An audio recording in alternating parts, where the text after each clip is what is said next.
Kia ora and welcome to Muffin Talk. Muffin Talk is a weekly radio program to which I invite guests to talk about their passion on social justice, Bible studies, interfaith, or community programs. Today, I'm going to continue our sessions with DebbieMiller. Debbie, a warm welcome and hi back to our radio program. Shalom. DebbieMiller is an active member of Beth Shalom, the progressive Jewish synagogue in Auckland. She is a lifetime student of Jewish studies, and we are currently doing a series on a few sessions with Debbie on Muffin Talk. Debbie, we have now talked about engaging with God. We've talked about leaders in the Bible, and some of the leaders, like Moses, came out of Egypt, and we have a lot of passages where it deals with strangers. At the same time, we are looking at going beyond our horizons, but at the same time, building communities. What does the Bible say? What have you discovered about strangers in the Bible? So, yeah, I want to say that one of the commandments that we say at our Passover Seder, which is the celebration of going out of Egypt, is that you were strangers in the land of Egypt. So therefore, whenever you encounter the stranger, remember that you were once strangers in the land of Egypt, and engage with them based on your experience of being the foreigner. And we went down, if we can go back historically, which actually Judaism doesn't look at things historically. It's as if it happened to you. We always say, remember it as if as if you went down into Egypt and you came out. It's not a historical thing, and that's not the point of it. The narrative's point is to make you experience the process. So I was one of the children of Israel, and I journeyed with Jacob's family down into the land of Egypt, and I lived there, and then I was enslaved, and then I went out from the land of Egypt. And we were just talking about this, and I said to you that Mitzrayim in Hebrew means a narrow place. Sar is narrow, and Mitzrayim was the Hebrew word for Egypt. for Egypt, yep. For Egypt. And so we came out of this narrow place, which was literally narrow. Egypt was the Nile. That was the land of Egypt. And on either side of the Nile was fertile land. And it was extremely long river, and it was all fertile. And to this day, on either side of the Nile is desert. Yeah. So it was this narrow place, but it was also the birthplace of the Jewish people, because you go through this narrow passage, which is transformative, which was Egypt and slavery, and you come out a people. You went in as a tribe, and you came out a people. Am Yisrael. We went in as Shevet, which is a tribe, and we came out a people, because it was transformative. And it was also transformative to be under the power of somebody else and come out and go through that process of becoming free. Being under other people's power and being different and oppressed. And I suppose they probably all looked similar because they were all Middle Easterners, but they were different cultures and different values. And that shapes you. Then you came out into the desert and you were in isolation with your new values. And it is a question when you're making something new and you have a new set of values and a new set of laws, are you going to be exclusive or are you going to be inclusive? And we are always told to remember that you were strangers, which seems like a call to say, be inclusive. If you want to come and live among us and do as we do with our sets of values, it doesn't matter who you are or where you came from. That seems like what they're saying. You know, yes, you aren't one of the people that traveled out of Egypt, but if you live among us and follow our rules and do this new set of laws that Moses got, you are not a stranger, you're one of us. So it means And that you define yourself with the rules and with the laws, the yeah. laws around the community. Yep. If you want to be part of the community, if you choose to be part of the community, then it doesn't matter where you came from. Mhm. Community is about participation.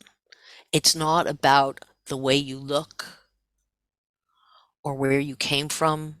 It's about the practice, the communal practice of the community, the values. It's a sharing of You values. know, yeah, exactly. And we tend to say them and us based on the where people came from or borders that we've set up or money that Languages they people speak. have, if you can be.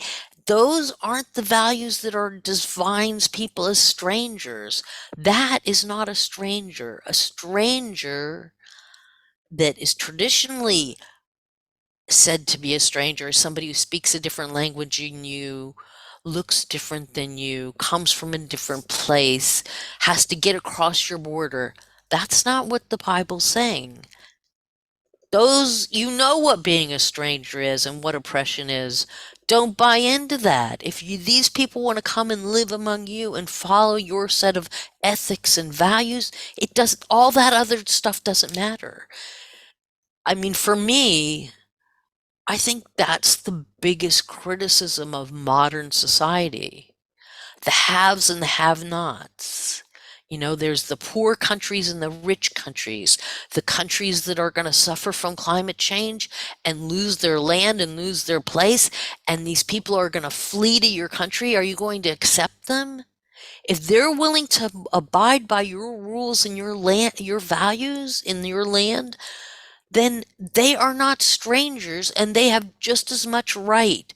Why do we make quotas against these people from different countries? The Bible says it's wrong. If those people are willing to live among your society, then you can't kick them out just because you decided only, 100,000 people from Libya should be allowed into your country or 1 million people from Ethiopia. The There should be, oh, and this is going to sound really there should be open borders. There is no stranger if they're willing to live among your rules. If the area you're living in and making you and saying these are not strangers who live in that area because they all follow the same rules, they have the same values, that would be a positive sign, and it would be inclusive, as you say. But then again, when it comes to rules, there are people who interpret the same rules differently. That is true. That's true. It's a difficult line to walk, but I think the Bible says to us that the haves and the have-nots don't get the right for exclusion. So if there is a famine in the land of Moab, and Ruth and Naomi need to travel back to Bethlehem to get food, or Jacob and his family needs to go down to Egypt to get food, then those borders have to be open to those people. I mean, stranger or not, we do not have the right for exclusion. That's why it's so great that the Bible has these examples of Right. the examples that you just mentioned, or with Joseph and the dream, and the fact that he was in Pharaoh's land and his siblings could come. And it's as we touched on in the previous interviews, we are talking about people who are not perfect, situations that are not perfect, and still we depend on each other. It's about community. Yeah. And it's really interesting when we talk about strangers. I mean, I think it's a lesson for today, obviously, that we have um, probably with climate change, a huge refugee crisis that is knocking on our door and the next generation's door, where there's going to be millions and millions of transient populations. And we need to see these strangers and figure out how they can live in our lands and be in our culture. I mean, Israel, just to take an example, in 1948, when the state of Israel was declared, the Jews from Arab lands were fled a lot of persecution. Some left on purpose because there was the new state of Israel, but a huge amount just fled because there was a huge amount of conflict, and they fled to Israel. And Israel gained about 50% of its population from Jews from Arab lands where there was serious problems going on. And then there were the Jews from the Holocaust, from Nazi Germany, who were languishing in DP camps. In 1948, Israel, probably 2/3 of its population came into the country. And it was this huge influx of radically different cultures. 55 different countries in the world emigrated to Israel, okay? And they had to acclimate these people. I think as a model, we need to think about how we acclimate new people who come into our country and allow them, give them all the tools to become part and parcel of our societies and be successful in our societies and not be strangers anymore and not be dealt with it, giving them the economic tools. And because when people have food in their belly and jobs, they don't become radicalized.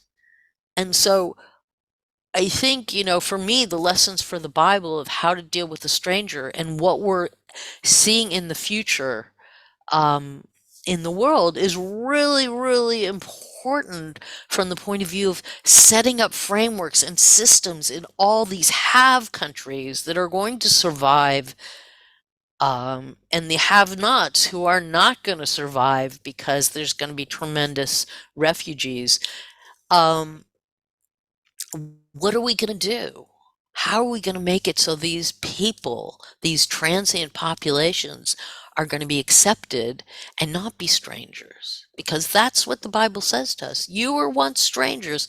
Deal with these people. Give them the way to become a part of your community. If you don't allow them to take on your values and your language and your skills and let them be contributing to your community, then your community will be weak. It will be a threat versus a power. And and um, Moses gave us a framework of laws and values by which people could become a integral part, not strangers, you know? And I think that also when you consider the world, let's say the world as people who are all together in the same boat in a way, because we have only one Earth, we all live on the same planet. And if we come from our perspectives of having certain rules, and we say everybody who follows the same rules belongs to the same community, and you also look at, you mentioned climate change, there are people in countries that are very severely threatened, but they don't want to leave their homes. So then the question is, how can we help not to be complicit with what is happening? Maybe there is still a way to prevent certain consequences. If we consider people even beyond our borders as not as strangers, but part of a big human family, we could say we have an obligation to support in whatever way each one of us can do, of mitigating consequences for others. Even if our best efforts, and I think we should make efforts like you're saying, I'm not sure our best efforts are going to mitigate the massive refugee problem that's going to happen. That is happening. It is happening. I mean, Sub-Saharan Africa is experiencing massive drought and massive transient population. And whether we people like it or not, those people are fleeing not because they want to, they're fleeing because they're hungry. And maybe there will be some sort of I mean, Israel right now, actually a friend of mine um at the university, Ben Gurion University in the desert, actually has a food security program, and he works with Sub-Saharan Africa and Danny Chomnos, and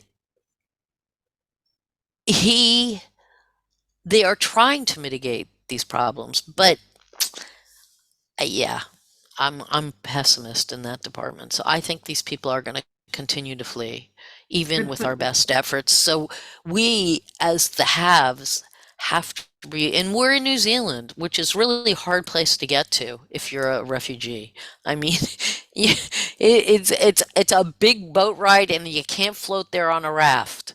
So and in the Bible, there are lots of examples of people from other cultures coming in and becoming part of the family. Right, exactly. And I think that it'll be interesting. I mean, I probably won't be alive to see it, but it'll be interesting. What do you see, where do you see a threat for the community? Because we're talking What about the way nothing when you safe. say the community, what do you mean? First of all, that's an interesting question because you said, where do I see a threat for the community? Um, Well, so the sense of community, because you I have look, many I different communities. see, I have to be as a woman, a Yeah. feminist, okay? Mhm. I see a lot of these people that are coming from cultures that I view as extremely oppressive to women as very problematic.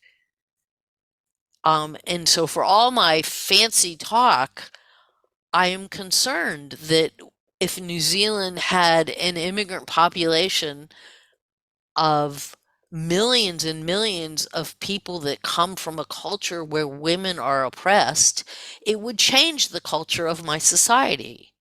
And these are real questions. You know, I don't want to live in a society that's different than the New Zealand society I have, where women have reproductive rights and women have work rights and women have, you know, um, Can be rights to independent. dress they want the way they want to, and they have marriage and divorce rights. And these people are coming from lots of these cultures. Women do not have any of those rights. And so for me, I can talk really fancy about welcoming the stranger, but if I got, 10 million people and I'm a country of, 3 million or 4 million, I don't know how many are in New Zealand right I now, think but it's 5. 5 million people, and we get 10 million, which we definitely have room for, and we get 10 million people from a country where women are oppressed, it will change the culture. But if those people are drowning, what are we going to just stand around and watch? So what's our obligation to the stranger when the stranger is bigger than us and has values that are radically different than ours and will change the society and the rules that I live in? These are questions like, does it threaten me? Absolutely.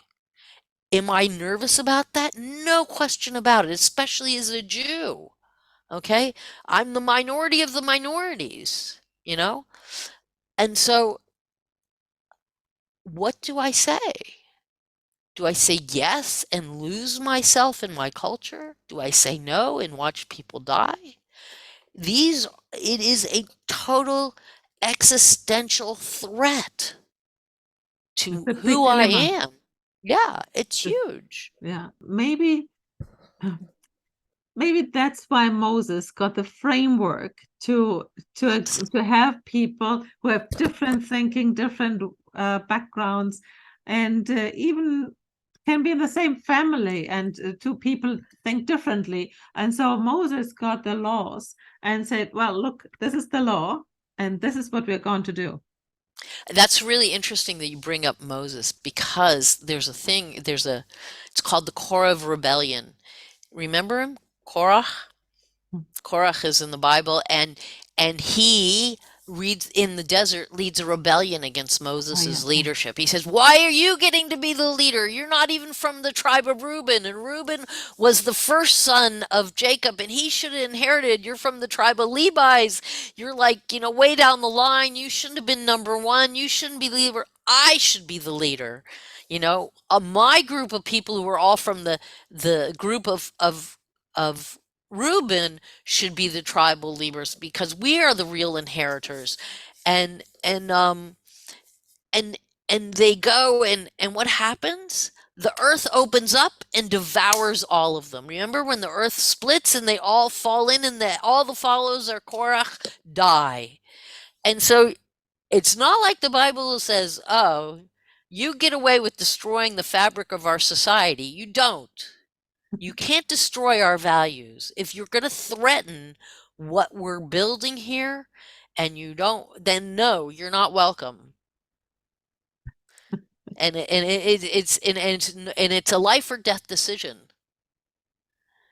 And So tell me, Debbie, the other day when we had a conversation, I think it was 2 sessions ago, and we talked about the Torah and how many rules are there on, because you have the 10 Commandments of the 10 Torah. Commandments is this much.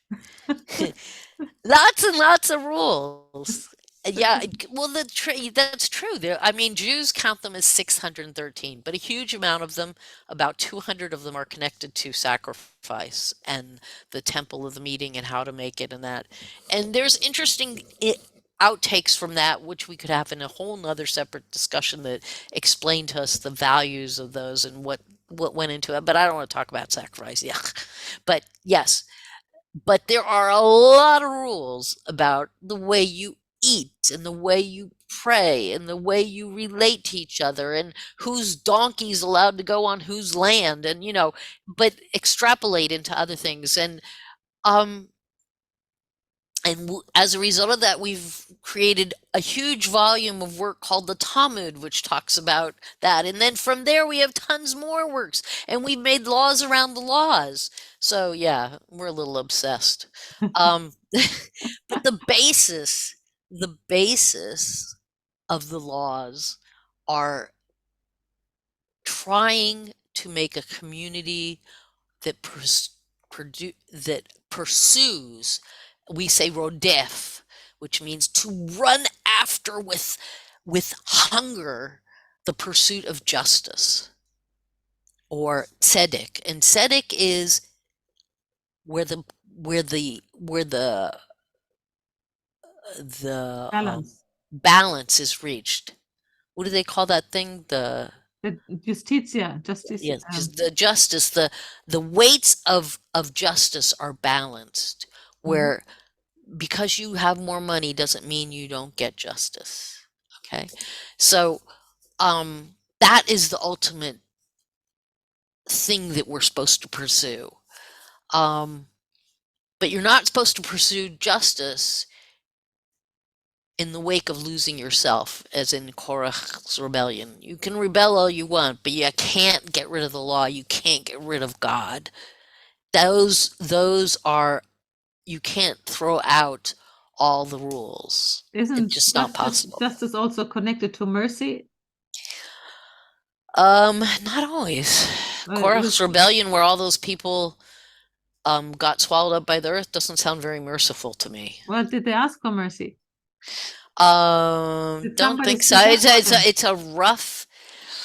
There's some really, ironically enough, in the Bible, there are some really rough rules, like you know, a gluttonous, disrespectful son is supposed to be stoned to death. I mean, those are abhorrent things to say to me. Um, a woman who is an adulteress is supposed to be stoned. I mean, these are things. Granted, we believe they didn't happen. It was a force for saying how problematic this stuff was, but and it's a bigger discussion. But the reality is, the Bible's pretty rough with disobedience and doing things that don't fall within the rules. Yeah. There wasn't a lot of jail time. Death was the prescription for disobedience. You know what I mean? Well, especially if you were traveling around, you couldn't just Yeah, go to prison and then leave them yeah, behind. yeah. So you had to deal differently with them. Maybe, and also I think that that was the way the culture was then. Yeah, the I culture. mean, that was, we go back, we're going to talk about that in a Yeah. later session, but that was the go-to punishment for disobedience. I think we come to culture and to obedience. We'll see in our next session about women. And so thank you very much, Debbie, for this interview. And please check out www.studyjoy.nz and kia kaha and keep safe.